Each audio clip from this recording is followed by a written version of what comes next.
It was supposed to be another standard night on Jimmy Kimmel Live. The audience, fired up and ready to laugh, had gathered, anticipating another evening filled with witty banter, celebrity anecdotes, and the usual late-night comfort. Jimmy Kimmel, the ever-charming host, sat at his desk, perfectly poised to continue his reign as the master of the late-night world.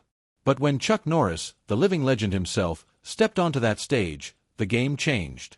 The camera panned over the excited crowd, and they rose to their feet in a wave of applause. The familiar theme music played, but something felt off. There was no dramatic soundtrack, no triumphant fanfare fitting for the icon Chuck had been. Instead, the music was light, almost comical, a stark contrast to the man who had once been the face of action-packed masculinity.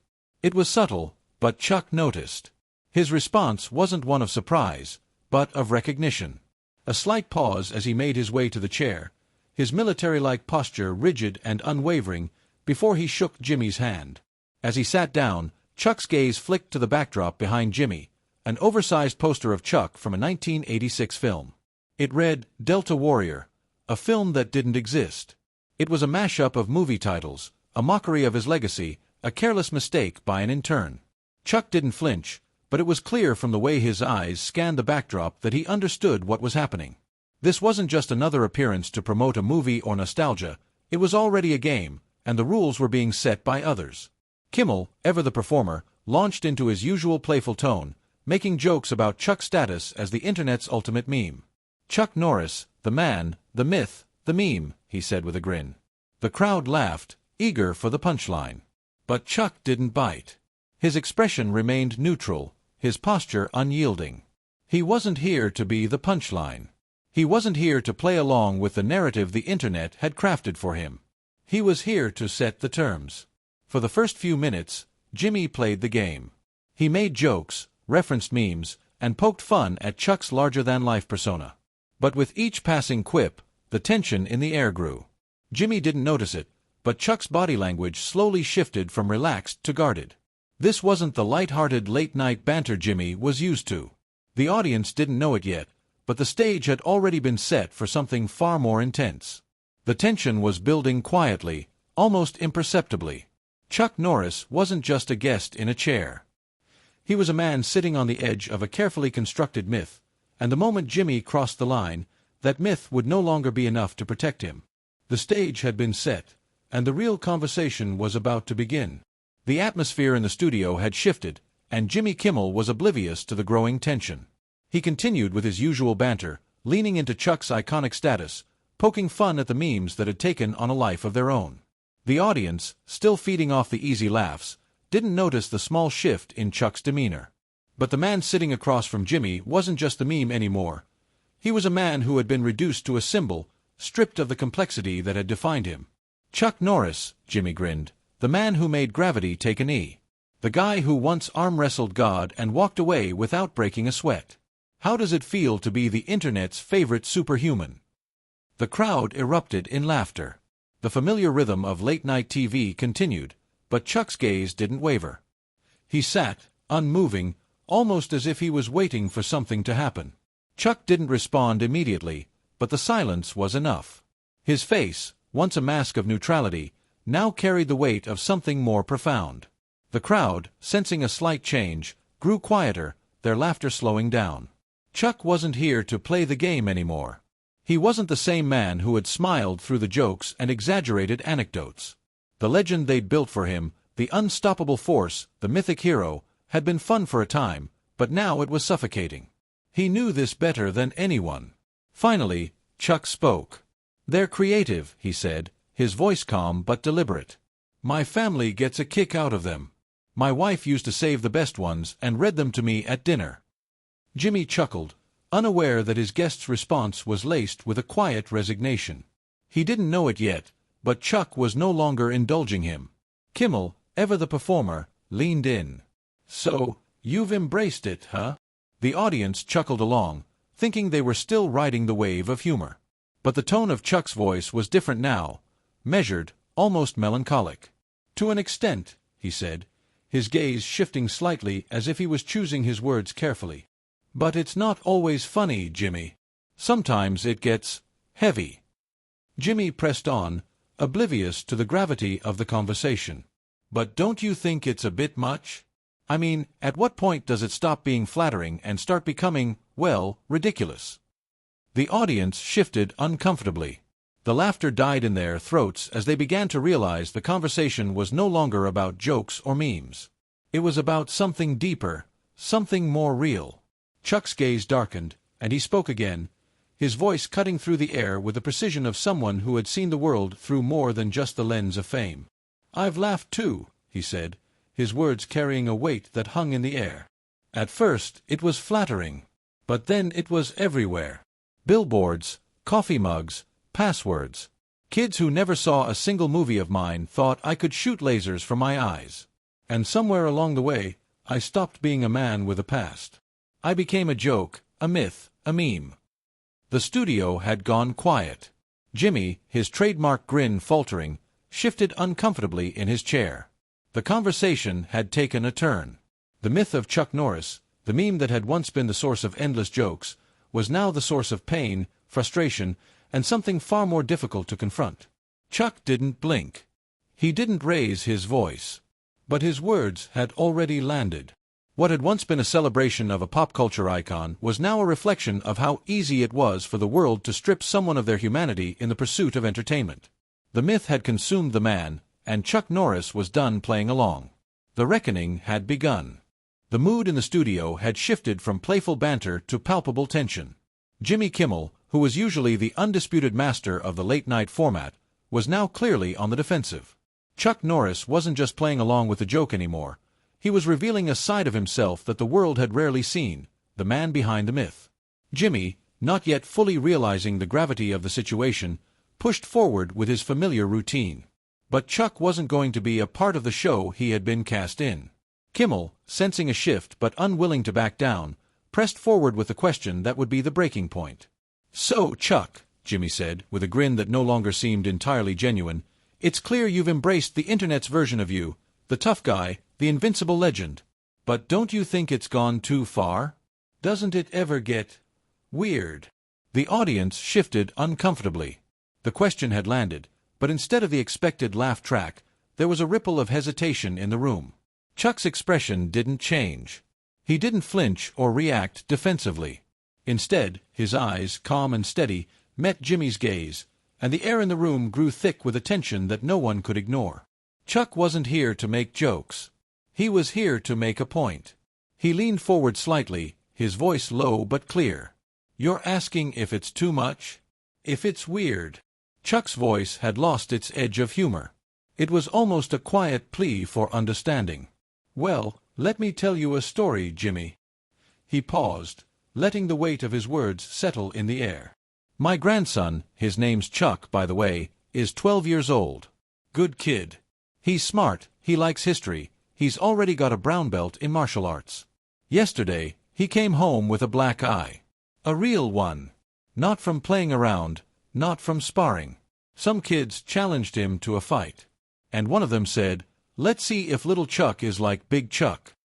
The room had gone still. Jimmy, who had spent the last few minutes trying to guide the conversation toward humor, now looked visibly shaken. The audience, sensing the shift, had gone quiet. There were no more nervous laughs, no quick applause to fill the awkward silence. Just the raw honesty of Chuck's words, cutting through the artificial layers of the show. Chuck continued, his tone steady but heavy. "They followed him home. One of them hit him first. He came to me, Jimmy, and he asked me one question. He said, 'Am I a person or a joke?'" The impact of Chuck's words hit like a thunderclap. The studio, once alive with laughter and applause, was now suffocating under the weight of the question. Chuck wasn't angry. He wasn't yelling. He was simply laying out the painful reality of what it meant to live under the shadow of a myth that wasn't his own choosing. The meme, the joke, it had been fun for everyone else, but for Chuck, it had become a burden. Jimmy's usual quick wit faltered. He didn't know how to respond. The myth of Chuck Norris had become so pervasive, so omnipresent, that no one had stopped to consider the human cost. The man who had once been a symbol of strength, honor, and invincibility was now asking for something simple, to be seen as a person, not a punchline. And in that moment, the studio, the audience, and even Jimmy Kimmel, were forced to reckon with the weight of that truth. The tension in the room was suffocating, and there was no easy way out. Chuck had made his point, and it wasn't about memes or jokes anymore. It was about the real cost of living in the shadow of a legend, a cost that no one had been willing to pay attention to until now. Chuck's words hung in the air like a thick fog that refused to lift. The audience sat in a collective silence, processing the gravity of the moment. This wasn't the late-night comedy show they had tuned in for. There were no punchlines, no laughs to deflect the uncomfortable truth Chuck had just laid bare.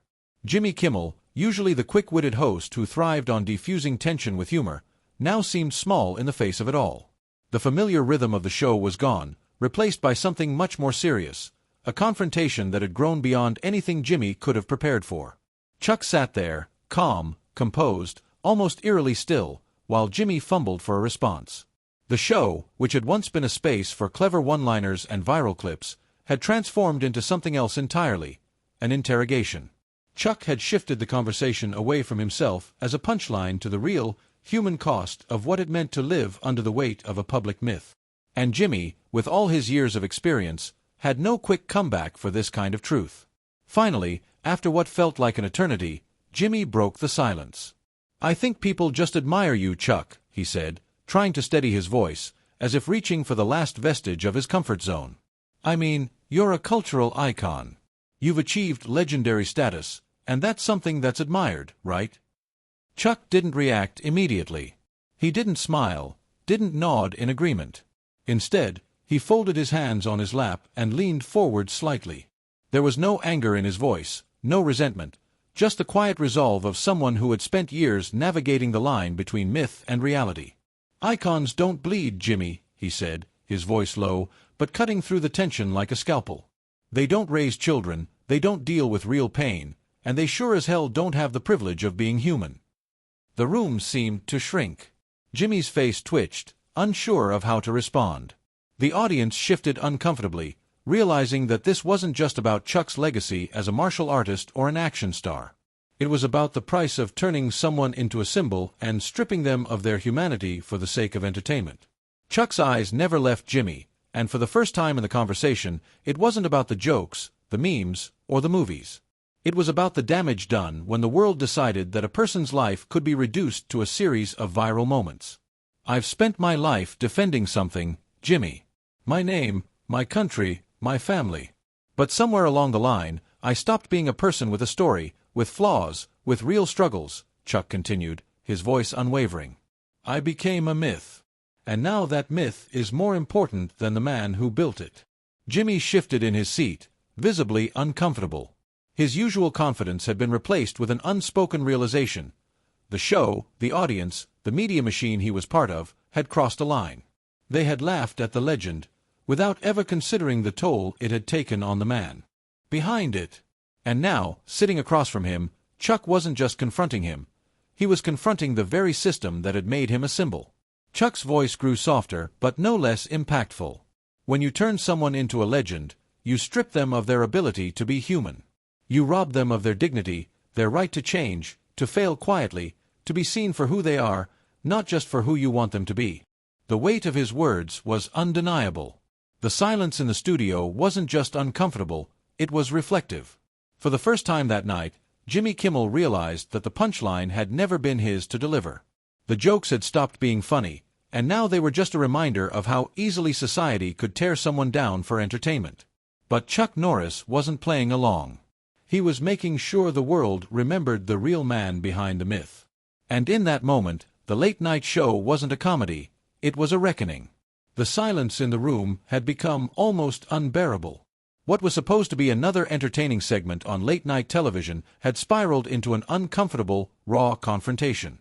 Jimmy Kimmel, ever the host with the quick comebacks and well-timed humor, now sat at his desk, grasping for any kind of control, but the situation had already slipped out of his hands.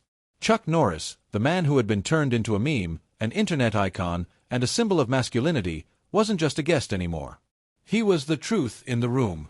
The truth that no one, not even Kimmel, had expected to face. The conversation wasn't about jokes anymore. It was about dignity, respect, and the price of fame. Kimmel, clearly feeling the weight of the conversation, shifted uncomfortably in his chair. "Chuck, I get it. I do. But, people still admire you, man. You've done things that people can only dream of. You're a legend. That has to mean something." Chuck didn't immediately respond. His eyes were locked on Kimmel, unwavering, as if measuring every word before deciding if it was worth answering. The audience, once filled with anticipation and laughter, now sat quietly, unsure of what was coming next. The dynamic had shifted completely. The late-night machine, the jokes, the clips, the memes, had collided with reality, and Chuck wasn't backing down. "You want to know what it feels like to be a legend?" Chuck's voice was calm, deliberate, but cutting. "It feels like disappearing. It feels like waking up one day and realizing that the man you once were has been replaced by an image, a joke. And that image becomes bigger than you. It's a myth that people hold on to, because it's easier to worship a myth than it is to understand a man." Kimmel, visibly thrown off by the weight of Chuck's words, sat back in his chair. He didn't have a response. There was no quip, no joke to deflect the truth.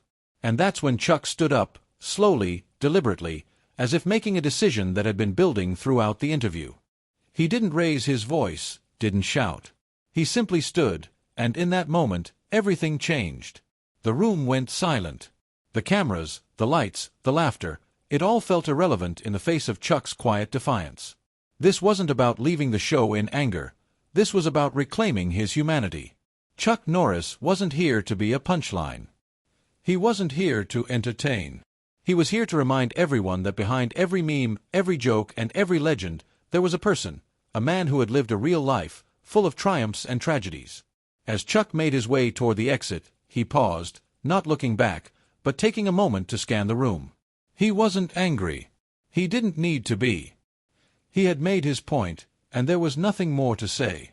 The silence that followed was deafening, and for the first time that night, Jimmy Kimmel was left without words. Chuck Norris walked off the stage, not in a dramatic, rebellious gesture, but with the quiet grace of someone who had finally said enough. The audience, still processing the moment, remained frozen, unsure of what to do. And for the first time in the history of late-night television, the punchline was no longer just a joke, it was a reckoning. The fallout was immediate. Social media exploded. Hashtags like #Chuck walked away and #respect the man trended worldwide. People weren't just talking about Chuck Norris the meme, they were talking about Chuck Norris the man. The man who had finally stepped outside the myth and reminded everyone that even legends deserve respect.